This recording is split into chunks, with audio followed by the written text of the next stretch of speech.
ఓం శ్రీ గురుభ్యో నమ. ఓం శ్రీ మహాగణాధిపతయే నమ. శ్రీ మహాసరస్వత్యై నమ. అందరికీ నమస్కారం. ఈరోజు కల్పించిన కథ ఐరావత జ్ఞానం. దేవలోకంలో దేవేంద్రుని వాహనం ఐరావతం తన అందమైన భవనంలో కాళహస్తీశ్వర శివలింగాన్ని, విష్ణుమూర్తి విగ్రహాన్ని సప్తమహర్షులచే ప్రతిష్ఠ చేయించి నిరంతరం నమో రుద్రాయ విష్ణవే మృత్యుర్మే పాహి అనే మంత్రజపం చేస్తూ పూజించేది. కానీ దృష్టి అంతా భూలోకం మీదే ఉండేది. ఎప్పుడైనా సరే భూలోకానికి వెళ్ళి దేవతా దర్శనం, దేవాలయ దర్శనాలు చేయాలని చెప్పి మనసులో సంకల్పం కలిగింది. వెంటనే దేవేంద్రుని వద్దకు వెళ్ళి దేవేంద్రుని వద్ద అనుజ్ఞ తీసుకొని భూలోకం చేరేసరికి రాత్రి 10 గంటలయ్యింది. కలి ప్రభావంతో దానికి ఉండే సర్వశక్తులు కోల్పోయింది. గజేంద్ర మోక్షంలో గజేంద్రునికి మొసలిబారి నుండి శ్రీ మహావిష్ణువు కాపాడినందుకు ఆ శ్రీమన్నారాయణునికి కృతజ్ఞతలు తెలియజేసింది, నమస్కరించింది. శ్రీ కాళహస్తీశ్వర మహత్యంలో సాలిపురుగు తన ప్రజ్ఞతో పరమేశ్వరుణ్ణి పూజిస్తూ చుట్టూ అందమైన వివిధ ఆకృతిలో గూడులు తయారు చేసి పూజించేది. అది నచ్చేది కాదు కాళీ అనే నాగుపాముకి. ఆ సర్పం సాలిపురుగు చేసినటువంటి గూడులన్నీ తీసివేసి అక్కడ నవరత్నాలు, వివిధమైన రంగురంగుల రాళ్లతో పూజించేది. ఆ పూజ గెలిపి హస్య అనే ఏనుగుకి నచ్చేది కాదు. ఆ ఏనుగు ఆ రాళ్ళన్నీ తొలగించి మారేడు, ఉసిరిక, తులసి పత్రి దళాలు, సువాసనలు వెదజల్లే పుష్పాలతో పూజించేది. ప్రతిరోజు క్రమం తప్పకుండా ఈ 3 పూజ చేస్తున్నాయి. ఒకదాని పూజలు మరోదాని నచ్చవు. నేను చేసినటువంటి రంగురంగులు ఖరీదైనటువంటి రాళ్ళతో పూజ చేస్తే పరమేశ్వరుడికి ఎవరు తీసేస్తున్నారా చూద్దామని చెప్పి మాటు వేసింది ఆ నాగుపాము. అలాగే ఈ సాలిపురుగు కలిపి నేను గూడుతోని నా యొక్క శరీరం వచ్చిన దారంతో గూడులు తయారు చేసి, సాలిగూడులు తయారు చేసి పూజిస్తే దాన్ని ఎవరు తీస్తున్నారా అని చెప్పి వారిని పట్టుకొని కరవాలని చెప్పేసి ఇది మాటు వేస్తుంది. ఈ ప్రకారంగా వీరిద్దరూ ఉన్నారు. సాలిపురుగు చేసింది నాగుపాము తుడిచింది, నాగుపాము చేసింది ఏనుగు తుడిచేసి ఆ రాళ్ళన్నీ పక్కకి తొలగించి తను తెచ్చిన మారేడు దళాలతోనే వాటితో పూజ చేసింది.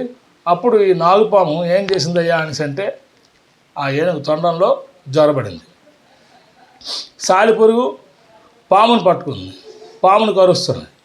ఈ పాము వెళ్ళి ఏం చేసింది, గజేంద్రుడు మస్తిష్కంలో ఆ కుంభస్థలంలో వెళ్ళి అక్కడే వచ్చి తన ఆ దారుణమైనటువంటి పళ్ళతోని కరవడం, పొడవడం చేసింది. ఆ బాధను భరించలేక ఏం చేసిందయ్యా, ఆ ఏనుగు తిన్నగా వెళ్ళి ఒక పెద్ద కొండ ఉంటే ఆ కొండని ఢీకొంది, ఆ కొండకు గుద్దింది, తల బాదుకుంది. చివరికి ఏంటైంది, ప్రాణాలు విడిచింది.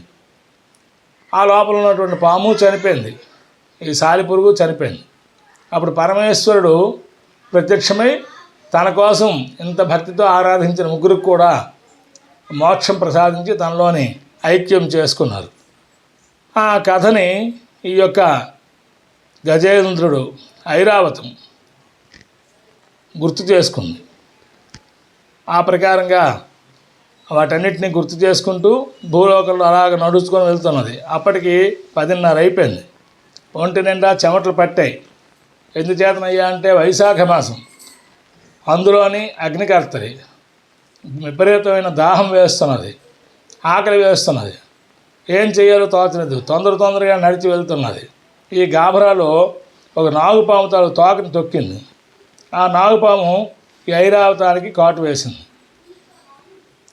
ఆ విషం ఎక్కడం వల్ల తెల్లగా ఉన్న ఐరావతం నల్లగా మారిపోయింది.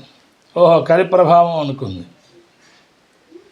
కానీ ఐరావతం మరో మాట కూడా అనుకుంది. ఏమిటి, నాగులకి ఇప్పటికి కూడా మా మీద కోపం తగ్గలేదని బాధపడింది.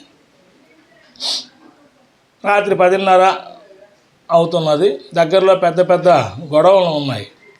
అలాగే కనిపించకుండా ఆ గొడవల దగ్గర వెళ్ళింది. ఒక గొడవను తలుపులు తీస్తుంది. వెంటనే ఆ లోపలికి వెళ్ళింది.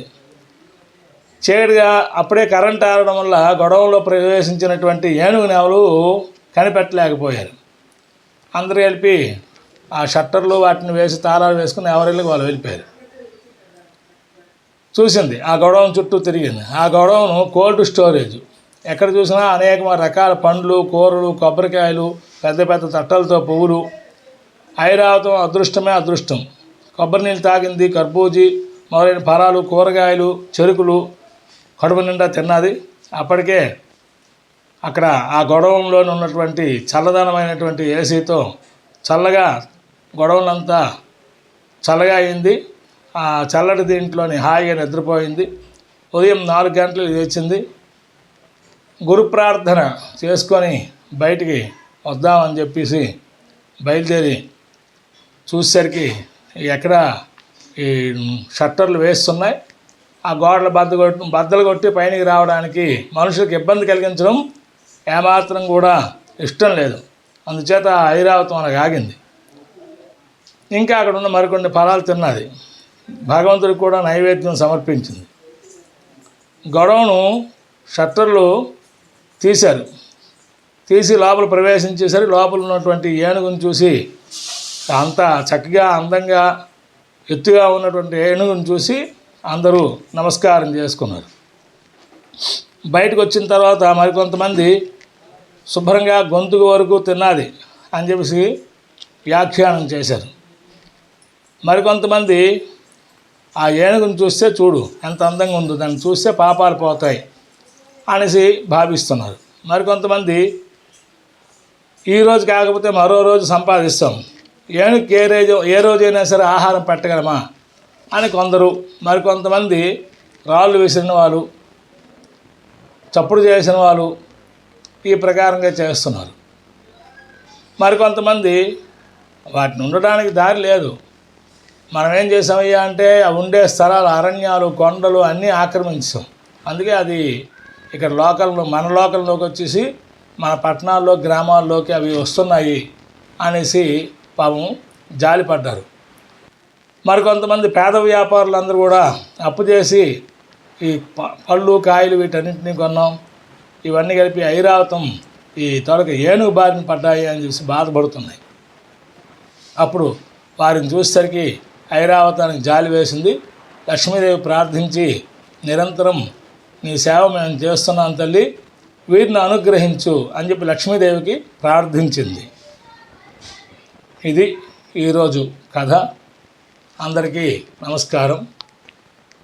రేపటి రోజు తర్వాయి భాగం చెప్పుకుందాం.